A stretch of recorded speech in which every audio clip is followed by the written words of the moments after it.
Hello friends, स्वागत है आपका आपके अपने चैनल HSC स्टडी गाइड में। आज इस वीडियो में हम बात करने वाले हैं कि सेफ्टी ऑडिट को हम कैसे कंडक्ट कर सकते हैं उसके बारे में। इसमें हम जानने वाले हैं कि सेफ्टी ऑडिट यानी कि क्या होता है, इंटरनल और एक्सटर्नल ऑडिट यानी कि क्या होता है, ऑडिट के लिए कौन से डॉक्यूमेंट्स की रिक्वायरमेंट्स होती हैं और ऑडिटिंग प्रोसीजर यानी कि क्या होता है। तो ये सारी इन्फॉर्मेशन आपको इस वीडियो के माध्यम से मिलने वाली है। तो चलिए फिर वीडियो को स्टार्ट करते हैं। तो सबसे पहले देखते हैं कि सेफ्टी ऑडिट होता क्या है। सेफ्टी ऑडिट एक सिस्टमैटिक प्रोसेस है जिसमें ऑर्गेनाइजेशन सिस्टम और प्रोसीजर को एग्जामिनेशन किया जाता है, जिसकी वजह से वो डिटरमाइन करते हैं कि जो भी स्टैंडर्ड एग्री किए गए हैं, जिसके कंप्लायंसेस हमें फॉलो करना है, उसमें कोई बदलाव है क्या या फिर उसमें कोई चेंजेस आए हैं क्या, उसको डिटरमाइन किया जाता है। खास तौर से देखा जाए तो एक लेंदी प्रोसेस है जो ट्रेन ऑडिटर के द्वारा किया जाता है। ट्रेन ऑडिटर को बार बार जो है आउटसाइड से आना पड़ता है और देखना पड़ता है कि ऑर्गेनाइजेशन के क्या स्ट्रेंथ है और उसकी क्या वीकनेस है, जिसमें ऑर्गेनाइजेशन का हेल्थ एंड सेफ्टी परफॉर्मेंस जो है उसको असेस किया जाता है, जिसमें ऑडिटर के द्वारा कुछ क्वेश्चंस पूछे जाते हैं और फिर उसके जो है वो आंसर फाइंड आउट करते हैं और उसके बलबूते पर स्कोरिंग सिस्टम तैयार की जाती है, जिसमें हायर स्कोर अगर रहेगा तो परफॉर्मेंस अच्छा है और लो स्कोर अगर रहेगा तो उसमें इंप्रूवमेंट करने की जरूरत है। चलिए अब जानते हैं कि सेफ्टी ऑडिट के कितने टाइप्स होते हैं। तो सेफ्टी ऑडिट के मेनली 2 टाइप्स होते हैं। सबसे पहला टाइप आता है जो है इंटरनल ऑडिट और फिर दूसरा जो टाइप आता है वो है एक्सटर्नल ऑडिट।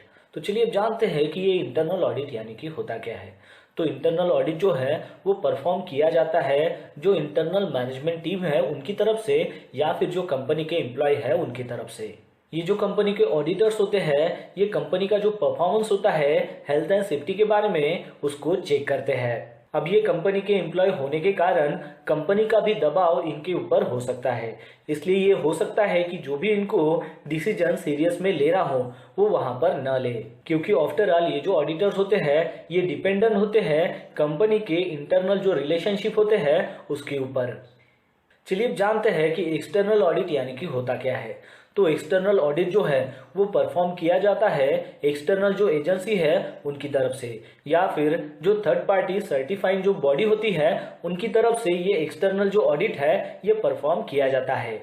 ये जो ऑडिटर्स होते हैं ये कंपनी का जो परफॉर्मेंस होता है हेल्थ एंड सेफ्टी के बारे में उनको चेक करते हैं। ये जो ऑडिटर्स होते हैं ये कंप्लीटली इंडिपेंडेंट होते हैं, यानी कि कंपनी का जो इंटरनल रिलेशनशिप होता है उसके ऊपर इनका कोई भी इन्फ्लुएंस नहीं होता है, यानी कि ये जो है ये अपना इंडिपेंडेंट डिसीजन जो है यहाँ पर ले सकते हैं। चलिए अब जानते हैं कि सेफ्टी ऑडिट के लिए कौन से डॉक्यूमेंट्स की रिक्वायरमेंट होती है। अगर आप एक सेफ्टी प्रोफेशनल हो तो आपको HSC जो डॉक्यूमेंट्स है वो मेंटेन करने होते हैं, क्योंकि ये एक कंपनी की रिक्वायरमेंट होती है, साथ ही में एक क्लाइंट की भी रिक्वायरमेंट होती है। और साथ ही में अगर आपकी जो कंपनी है वो ISO स्टैंडर्ड मेंटेन करती हो या फिर OSHA स्टैंडर्ड मेंटेन करती हो तो वो स्टैंडर्ड मेंटेन करने के लिए आपको फाइल डॉक्यूमेंटेशन करना बहुत ही जरूरी होता है। और उसके साथ साथ अगर आपकी कंपनी में इंटरनल ऑडिट होता हो या फिर एक्सटर्नल ऑडिट होता हो तो उनके भी रिक्वायरमेंट के अनुसार आपको जो है फाइल का डॉक्यूमेंटेशन करना बहुत ही जरूरी होता है। तो आपको ये पता होना चाहिए कि HSC फाइल डॉक्यूमेंटेशन में कौन कौन से जो डॉक्यूमेंट है वो आपने रखना बहुत ही जरूरी है। तो दोस्तों सबसे पहले जो है वो आपको एक मास्टर लिस्ट प्रिपेयर करनी पड़ती है और ये जो मास्टर लिस्ट होती है ये अकॉर्डिंग टू आपके जो प्रोजेक्ट पर एक्टिविटी होने वाली है उसके अनुसार होती है।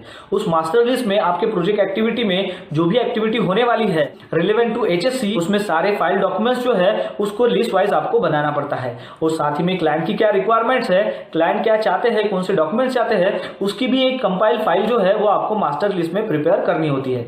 यानी कि आपके HSC ऑफिस में यानी कि सेफ्टी ऑफिस में टोटल कितने डॉक्यूमेंट्स हैं उनकी एक टोटल मास्टर लिस्ट जो है वो आपको प्रिपेयर करनी होती है, क्योंकि जब भी ऑडिटर्स ऑडिट करने के लिए आते हैं तो वो सारे डॉक्यूमेंट्स एक साथ नहीं देखते। वो सबसे पहले आपके पास जो मास्टर लिस्ट है वो चेक करते हैं, वो देखते हैं कि टोटल कितने डॉक्यूमेंट्स जो है वो आपके मास्टर लिस्ट में इंक्लूड है और फिर उसके बाद जो है एक एक फाइल जो है वो आपको शो करने को बोलते हैं। तो चलिए अब देखते हैं कि उस मास्टर लिस्ट के अनुसार कौन कौन से डॉक्यूमेंट जो है वो आपके पास होना बहुत ही जरूरी है। तो सबसे पहले आता है HSC पॉलिसी, यानी कि आपकी कंपनी कौन सी पॉलिसी फॉलो करती है वो पॉलिसी जो है वो आपके पास होना चाहिए।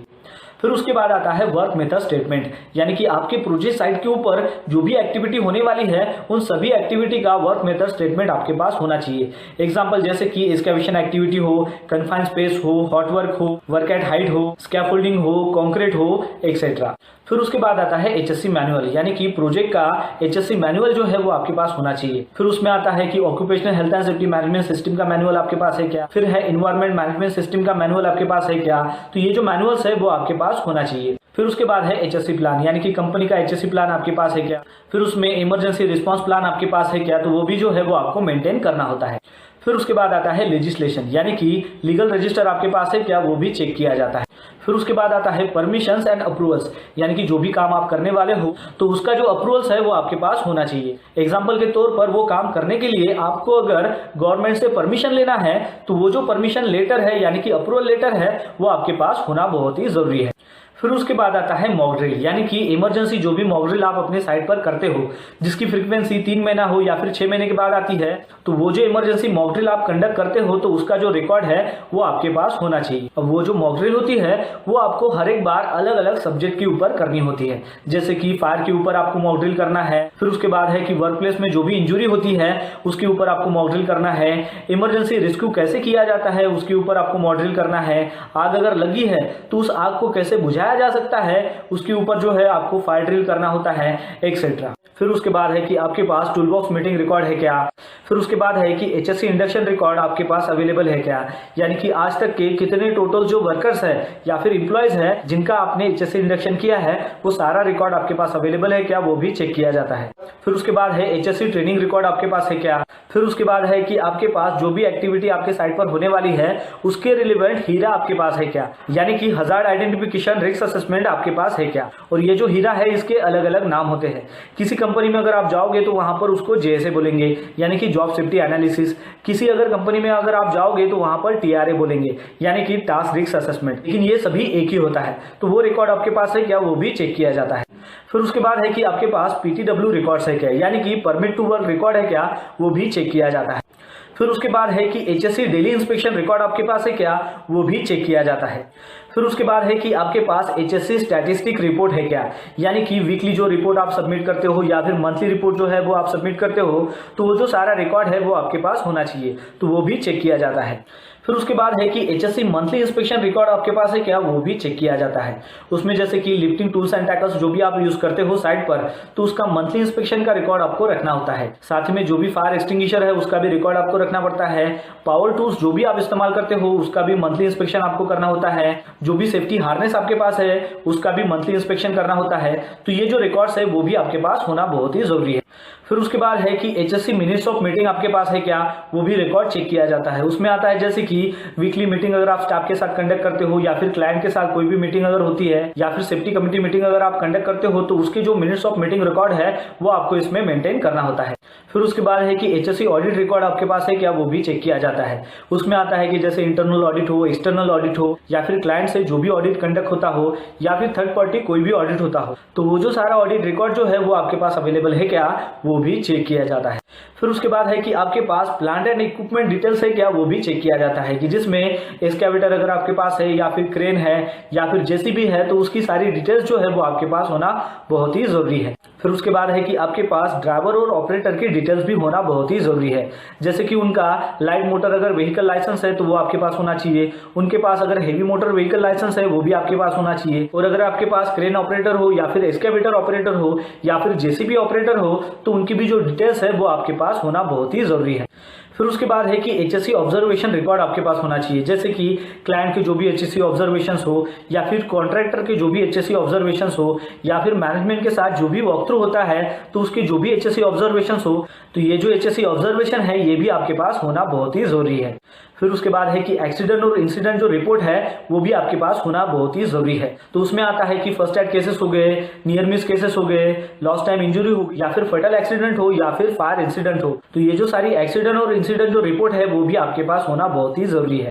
फिर उसके बाद है कि टीपीआई इंस्पेक्शन जो सर्टिफिकेट है वो भी आपके पास होना बहुत ही जरूरी है, यानी कि जो भी लिफ्टिंग टूल्स एंड टैकल्स आप साइट पर यूज करते हो उसका टीपीआई सर्टिफिकेट आपके पास है क्या, वो रिकॉर्ड जो है वो आपके पास होना बहुत ही जरूरी है। फिर उसके बाद है कि कैलिब्रेशन सर्टिफिकेट वो भी आपके पास होना बहुत ही जरूरी है, क्योंकि अगर आपके यहाँ पर अगर हाइड्रो टेस्टिंग होता है तो वहां पर लगने वाले जो भी प्रेशर गेज है तो उसका जो कैलिब्रेशन सर्टिफिकेट है वो आपके पास होना चाहिए। फिर उसके बाद है कि वेस्ट मैनेजमेंट रिकॉर्ड जो है वो भी आपके पास होना चाहिए। फिर उसके बाद है कि हेल्थ एंड हाइजीन जो रिकॉर्ड है वो भी आपके पास होना चाहिए। फिर उसके बाद है कि जो भी एचएससी प्रमोशनल एक्टिविटी आपके साइट पर होती रहती है उसका भी जो रिकॉर्ड है वो आपके पास होना चाहिए। फिर उसके बाद है कि एचएससी स्टाफ का जो सीवी अप्रूवल्स है जो क्लाइंट की तरफ से होता है वो भी रिकॉर्ड जो है वो आपके पास होना बहुत ही जरूरी है। फिर उसके बाद है कि कंप्लेंट रजिस्टर जो है वो भी आपके पास होना चाहिए। और फिर उसके बाद है कि वार्निंग लेटर का जो रिकॉर्ड है, यानी कि जो भी नॉन वायलेटर पर्संस है जो सेफ्टी फॉलो नहीं करते हैं तो उनको जो वार्निंग लेटर इशू किया गया है तो वो भी जो रिकॉर्ड है वो आपके पास होना बहुत ही जरूरी है। तो दोस्तों ये जो सारे डॉक्यूमेंट्स हमने यहाँ पर देखे हैं इसके अनुसार ही आपको एक मास्टर लिस्ट जो है वो प्रिपेयर करनी होती है। और ये जो सारे डॉक्यूमेंट्स जो मैंने आपको यहाँ पर बताया है ये सारे डॉक्यूमेंट्स जो है वो आपको अकॉर्डिंग टू प्रोजेक्ट कंडीशन जो है वो मेंटेन करना बहुत ही जरूरी होता है। तो चलिए अब देखते हैं कि ये ऑडिटिंग की प्रोसीजर क्या होती है। तो इस ऑडिट के स्टेजेस को हमने 7 हिस्सों में डिवाइड किया है। तो सबसे पहले है कि ऑडिट का क्या ऑब्जेक्टिव है उसे हमें सेट करना है। सेकंड है ऑडिट टीम को हमें सेलेक्ट करना है। थर्ड है जहां ऑडिट करना है वहां के ऑर्गेनाइजेशन से कांटेक्ट करना है। फोर्थ में आता है कि अंडरटेकिंग द ऑडिट, यानी कि उस ऑडिट में हमें क्या क्या चीज़ देखनी है वो सब उसमें पॉइंट 4 में आता है। फिर 5th नंबर पे आता है कि उस ऑडिट का कंक्लूजन क्या निकलता है। पॉइंट नंबर 6 में आता है कि जो भी आपने रिपोर्ट बनाया है उसके जो फाइंडिंग्स है वो प्रोवाइड करना होता है। और पॉइंट नंबर 7 में आता है कि ऑर्गेनाइजेशन की तरफ से क्या एक्शन ली जाती है। तो चलिए अब इसे सविस्तर से समझते हैं। तो सबसे पहले हमने देखा था कि ऑडिट के क्या ऑब्जेक्टिव्स हैं उसे हमें सेट करना है, जिसमें क्या होता है कि ऑर्गेनाइजेशन को उसके ऑडिट के क्या एम्स है और उसके क्या ऑब्जेक्टिव्स है उसको एग्जामाइन करना पड़ता है पूरे ऑर्गेनाइजेशन के लिए या फिर कुछ स्पेसिफिक एरियाज के लिए। फिर हमने देखा था कि selection of the audit team, उसमें क्या होता है कि ये जो ऑडिट टीम है वो एक पर्सन हो सकता है या फिर कोई ग्रुप ऑफ पीपल हो सकता है। तो उसमें नंबर ऑफ ऑडिटर्स कितने होने चाहिए वो डिपेंड करता है कि ऑर्गेनाइजेशन कितना बड़ा है और वो ऑडिट के ऑब्जेक्टिव्स क्या है। फिर हमने देखा था कि जिस ऑर्गेनाइजेशन में ऑडिट होने वाला है उनके साथ कांटेक्ट करना है। उसमें हमें ये देखना है कि जहां पर हमें ऑडिट करना है उसके पहले हमें प्रॉपर प्लानिंग करनी है। उसके लिए हमें जो भी डॉक्यूमेंटेशन रिक्वायर है उसको एग्जामाइन करना है। उसके साथ साथ हमें प्लानिंग जो है वो ड्रॉन करनी है कि हमें कैसे ऑडिट करना है। फिर ऑडिटर क्या करेंगे कि एक प्लान इस्टेब्लिश करेंगे और वो जो प्लान है वो ऑर्गेनाइजेशन को सबमिट करेंगे और उसमें सारी डिटेल्स रहेगी ऑडिट टीम के बारे में। फिर हमने 4th पॉइंट देखा था अंडरटेकिंग द ऑडिट। इसमें क्या होता है कि ऑडिटर्स जो है वो ऑर्गेनाइजेशन को विजिट करते हैं और अपना ऑडिट जो प्रोसेस है वो कैरिड आउट करते हैं। उस ऑडिट प्रोसेस में वो जो भी डॉक्यूमेंटेशन है उसको एग्जामाइन करते हैं, जैसे कि सेफ्टी पॉलिसी हो, रिस्क असेसमेंट हो और प्रीवियस ऑडिट रिपोर्ट्स हो, इन सबको वो एग्जामाइन करते हैं और चेक करते हैं कि जो भी कंप्लायंस है उसके अनुसार ये सारे डॉक्यूमेंट्स है कि नहीं है। उसके बाद वो डाटा को एनालाइज करते हैं, जैसे कि एक्सीडेंट डाटा क्या है, उसका नियर मिस का डाटा क्या है। उसके बाद वो वर्क प्लेस में जाके इंस्पेक्शन कैरिड आउट करते हैं। फिर उसके बाद जो स्टाफ मेंबर्स है उनके साथ बातचीत की जाती है और ये देखा जाता है कि उनको उनकी जो सेफ्टी रिस्पॉन्सिबिलिटीज़ है उनके बारे में वो अवेयर है कि नहीं है। अगर वो अवेयर है तो वो उसको कैरिड आउट करते हैं कि नहीं करते हैं। फिर हमने उसके बाद देखा था 5th पॉइंट जो था कंक्लूजन्स। इसमें क्या होता है कि ऑडिटर्स जो है वो वर्क प्लेस से ऑफिस में चला जाएगा और फिर ये जो सारी इंफॉर्मेशन है इसको एनालाइज करेगा और एनालाइज करने के बाद वो एक कंक्लूजन निकालेगा और उसके बाद वो ऑर्गेनाइजेशन से कांटेक्ट करेगा कि जो भी पॉइंट्स है उसके क्लैरिफिकेशन के लिए। फिर हमने उसके बाद 6 पॉइंट देखा था कि वो था प्रोवाइडिंग रिपोर्ट्स ऑन फाइंडिंग्स।